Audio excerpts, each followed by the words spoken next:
Poppy SSC English second paper এই বইটি থেকে কমপ্লিটিং সেন্টেন্স পড়া হচ্ছে। তো 125-এর 5টি প্রশ্নের সমাধান করা হবে।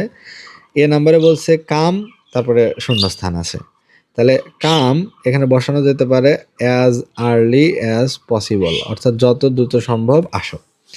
বি নাম্বারে বলছে if you are my friend, তুমি যদি আমার বন্ধু হতে, তাহলে আই উড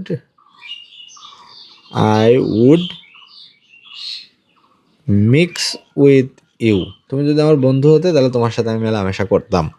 সি নাম্বারে বলছে dash lest you should miss the function, অর্থাৎ না হলে তুমি অনুষ্ঠানটি মিস করবে।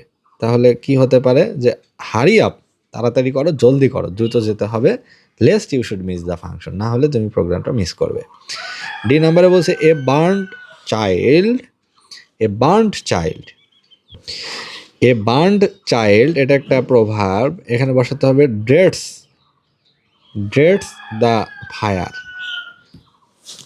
এ বার্নড চাইল্ড ড্রেডস দ্য ফায়ার, অর্থাৎ যে অনেক কঠিন একটা সমস্যার সম্মুখীন হয়েছে সে এই ধরনের সমস্যা আর ভবিষ্যতে ফেস করতে চায় না। অর্থাৎ ন্যাড়া বেলতলায় একবারই যায়, অর্থাৎ একবার ন্যাড়া বেলতলায় গিয়ে যে আঘাতটা পেয়েছে এরপরে সে ন্যাড়া মাথা করে আর বেল গাছের নিচে যায় না, যে যদি বেল মাথায় পড়ে, অর্থাৎ ফিউচারে সে সিমিলার সিচুয়েশন দেখে অত্যন্ত ভয় পায়।